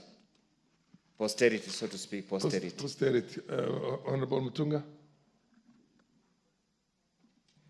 Honorable Chair, I don't have objection to that proposed amendment, only that Kenya Bureau of Standards is a legal entity, is a body corporate, recognized by the laws of Kenya. Why we should not quote it, I think the honorable member needs to convince us.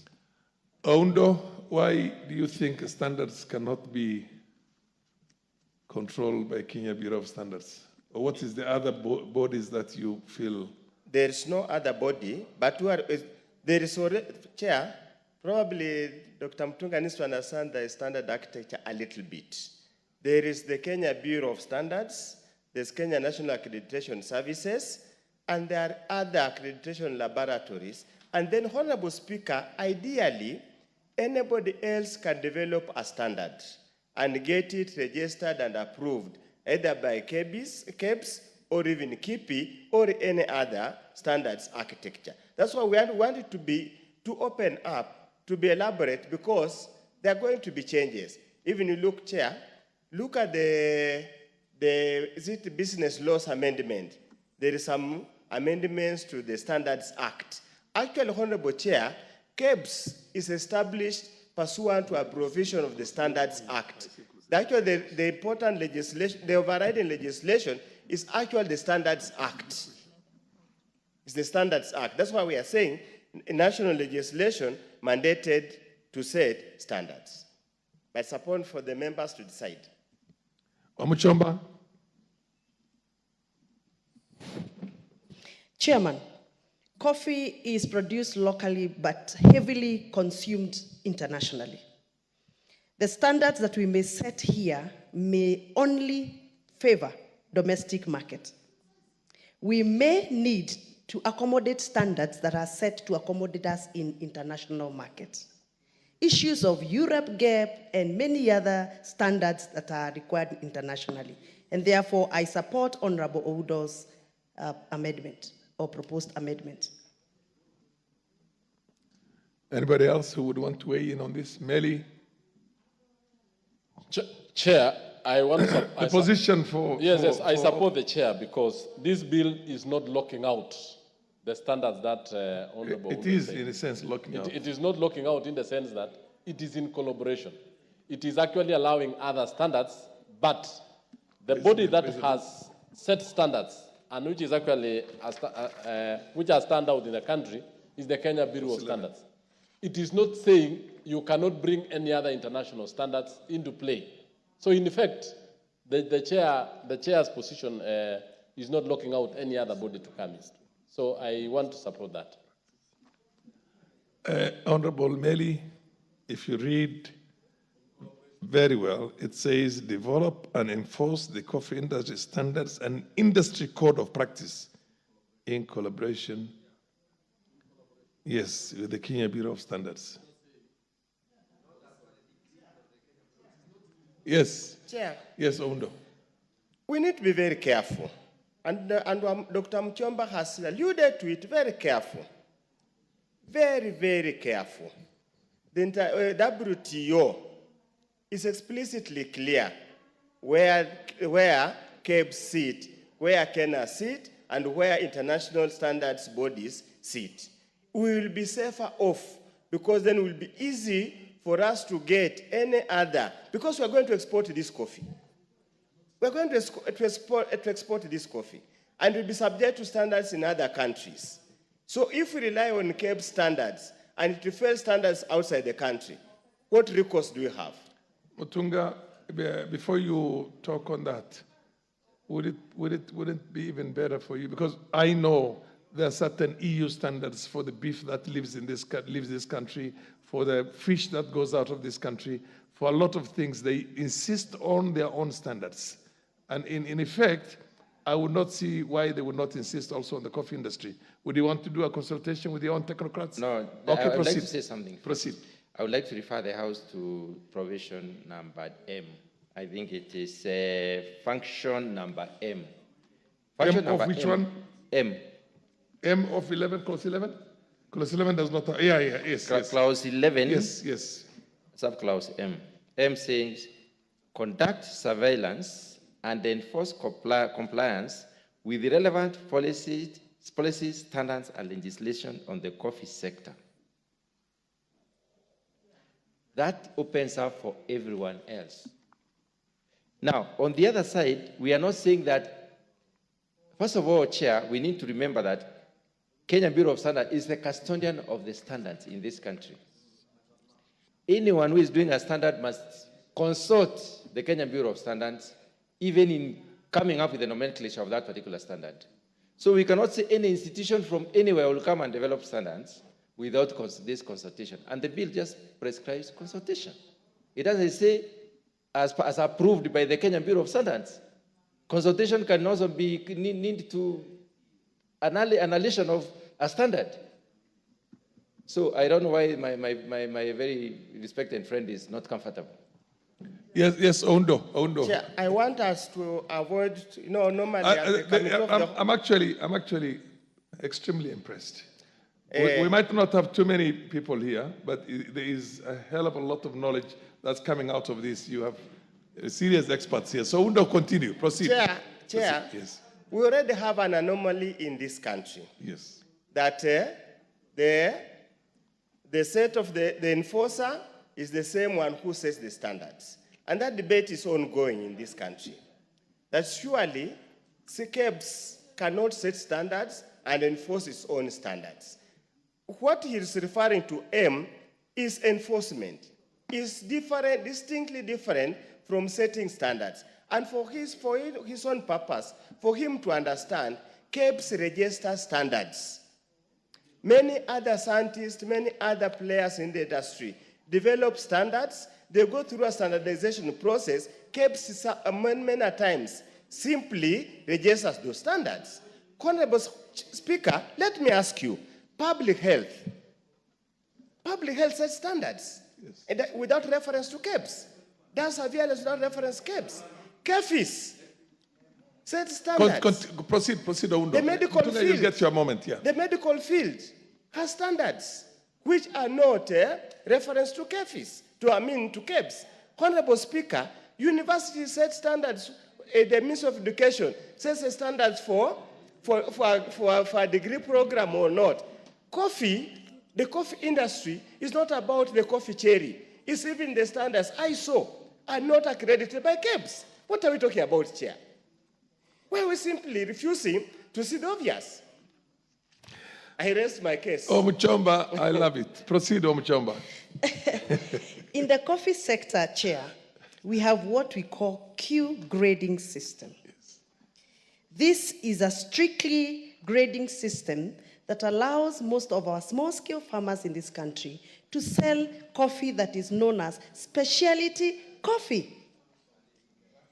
And that is a world standard. It is not a Kenyan standard. And therefore, if we limit ourselves within Kenyan standard, I think we are going to restrict ourselves and demarcate ourselves.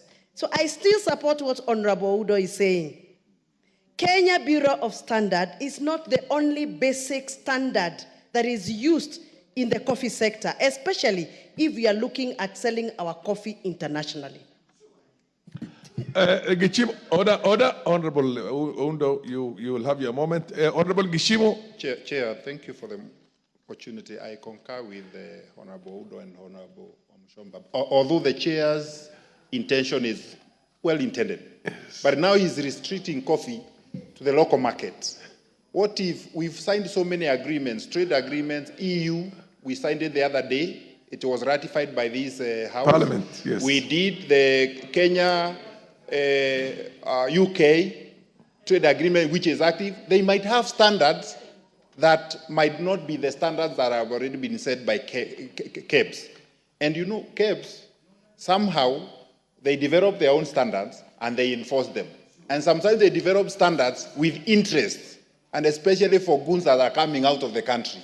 So that is where we are saying, let us not limit. Why don't we have it generally to conform with standards without limiting to KEBS? Because someone would argue that my coffee cannot be able to be exported out of the country because the standards required out there in the EU, in the UK, in the US, or wherever, even through AGOA, they have not been met because I've complied with the local standards and I feel that I'm pretty.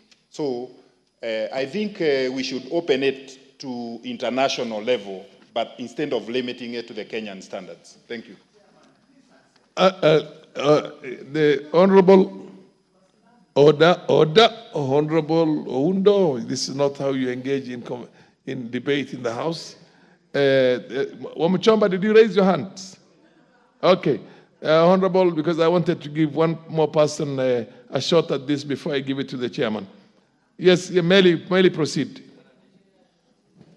Chair, as I hear the intentions of Honorable Undo and the other members, therefore, if this bill is, because Kenya, we sell almost 95% of our coffee in the international market, then therefore it is the local Kenya Bureau of Standards and other set international standards. In that sense, because we have the Rainbow Alliance, I'm saying that, because what Honorable Undo is saying, yes, Kenya Bureau of Standards and many other local standards, but we have the international standards like what the Rainbow Alliance normally do, what the European Union normally do for our meat, even the fish. If we do not meet that, especially on what we call the lead or what is in those particular, the chemicals that are within the coffee and even in the meat or in whichever, we therefore allow the international standards to come in, which we always have to, we always consider, because you can't export what the international community do not agree with. So I do agree with you, but our local standards needs to come into play. Thank you. Yes, Honorable Oundo, before I give it to Mutunga. I just want to persuade the chair, please. I sit in the Committee of Trade, Industry and Cooperative. I and Mheshimiwa Gichimo had the opportunity to go to Frankfurt to attend an international conference that was dealing with the issue of international standards in compliance with the World Trade Organization. So what we are talking about, we have no romantic attachment. We don't hate KEBS. In any case, KEBS is created under the Standards Act. The overriding act is the Standard Act, not KEBS. Just understand. Thank you. Okay, proceed, Honorable Chair, this, the provisions Dr. in this Mutunga, particular clause, Honorable Chair, yes, are very simplistically stated. Very simplistically. what does my very learned friend, if I may use that word, understand by in collaboration with? What does Dr. Uda understand when we say in collaboration with? Does it mean it must be KEBS? It also presumes that there are others. You can put together as many as you can. Again, it says, on M, the surveillance and compliance of the policies and the standards. It is also open. I think we need to. The Honorable Muchomba. I also want to share some experience, Honorable Chair. Yeah. I've been in the agricultural sector for a while. And I remember when Europe GAP came up with a standard. What did we do as a country? We developed a standard that is higher than Europe GAP, so that our standard is even better, so that our goods are accepted even more. It was beyond their standard, because the supermarkets who had come up and said, these goods cannot enter our markets. So it was in collaboration. KEBS, yes, he said, is put together by the Standards Act, but the Standards Act does not presume any level of experience. KEBS is the institution that is experienced in developing these standards in collaboration with others. You can have KEFIS, you can have KIPI, and so on. So that collaboration opens up for everyone. So I don't see any mischief in leaving this clause as it is.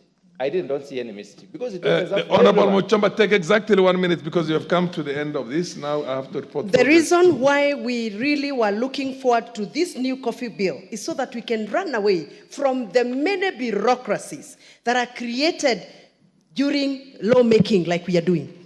Why should you force a farmer to go to Kenya Bureau of Standards, and maybe the only licensing and standard needed is just a Q standard, for example, for specialized coffee?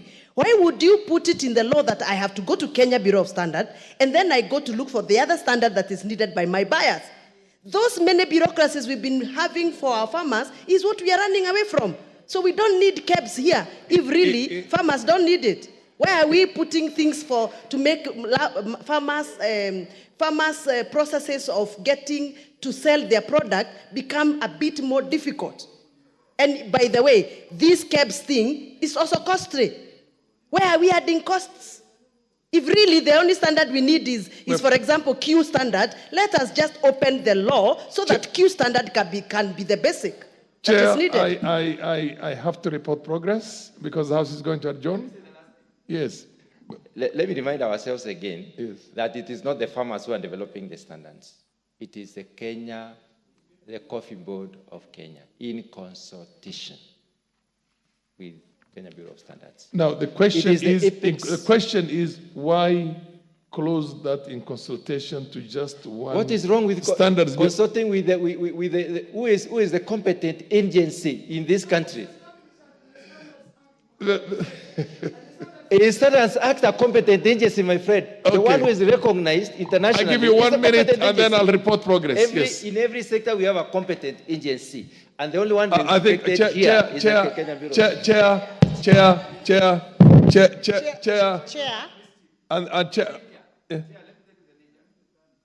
We are getting into opening up, as we are hearing here, is having some interesting international bodies coming with a standard here, which is not verified by anybody, any Kenyan, and then telling us this is the one we shall play by. We better believe in our institutions. What's your point of order, Honorable KJ? KJ, what's your point of order? Honorable Chair. Yes. Honorable Chair, I want to declare my interest that in Dagoretti South constituency, we only have one coffee farm. But the matter that is being raised here by the Honorable Chair is a matter of great interest. The issue of standards can get us into very big problems. I would want to agree with the argument presented by the Honorable Gathoni Wamuchomba and Professor. However, out of experience, Mr. Chair, we have had a situation where products from Kenya have been barred from international markets, not using our local standards, but using standards from other bodies like the EU. Case in point has been the flowers. This is not speculative now, Honorable Chair. This is out of experience. My Honorable, half a minute, and then I'll have to do the reporting. Chair. Yes. Thank you, Chair. Chair, I am so much interested in this clause because let us have at the back of our minds that coffee is an international product. It is not limited to our local market. And therefore, Chair, I truly agree with Honorable Oundo that we should allow standards that will allow us to compete competitively internationally. Order, honorable members, order. Honorable Wamuchomba, Honorable KJ, and Honorable Mutunga, you have order. You have all the time between now and the next time we are coming to this committee for you to harmonize all these brilliant ideas and see what we can have. Let's have the best for this country. And in the meantime, Honorable, the mover of the bill, please move the reporting. Move the reporting. Wako, you are the leader of currently the acting leader of majority, so proceed.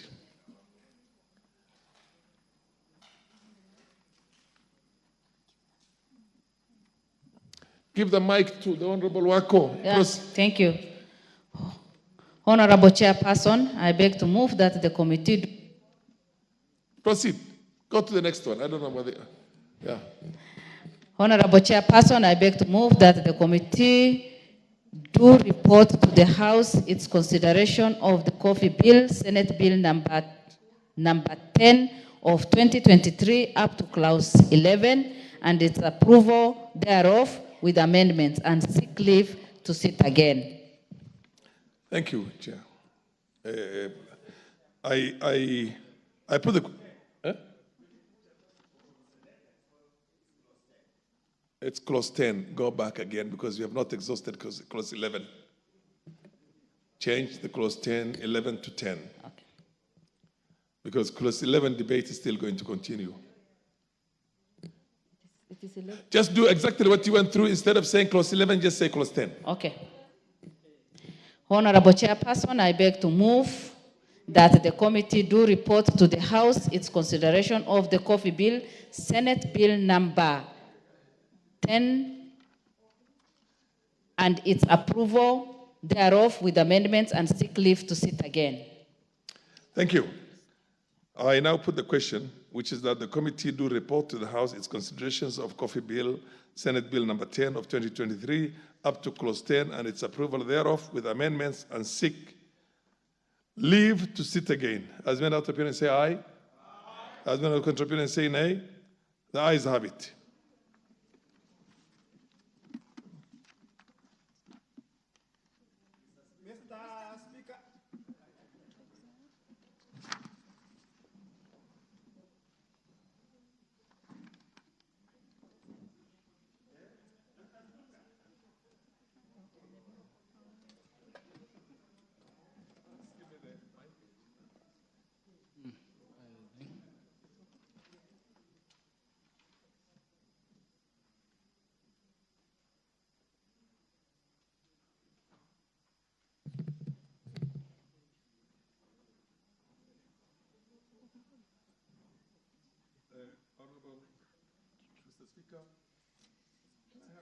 Somebody give me the mic.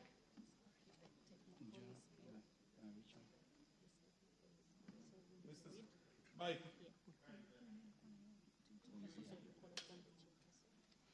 Chairperson, to report to the House. Mr. Honorable Speaker, I beg to report to the Committee of the Whole House that the Committee of the Whole House has considered the Technopolis Bill, National Assembly Bill number 6 of 2024, and its approval thereof with amendments.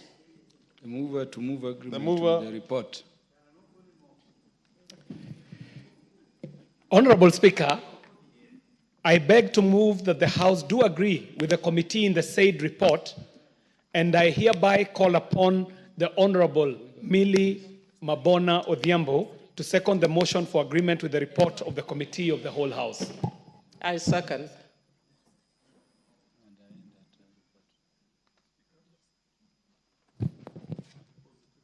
The honorable members, I propose the question that the House do agree with the committee in the said report.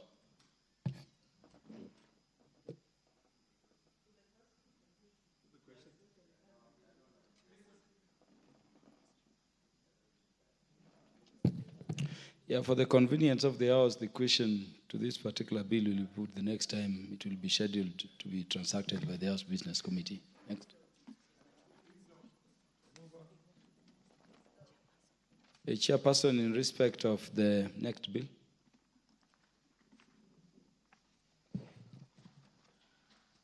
Honorable Speaker,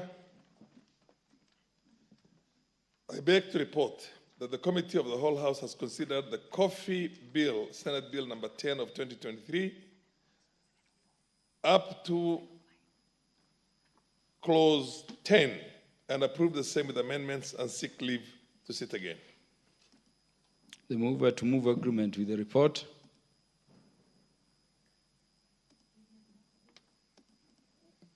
Yeah, thank you. Honorable Speaker, I beg to move that the House do agree with the committee in the said report. I also request Honorable Oundo to second the motion for agreement with the report of the Committee of the Whole House. Honorable Speaker, I second. Thank you. The honorable members, I now propose the question, which is that the House do agree with the committee in the said report. In the mood of the House that I put the question. Yeah, honorable members, I now put the question, which is that the House do agree with the committee in the said report. As many as are of that opinion say aye. As many as are of a contrary opinion say nay. The ayes have it.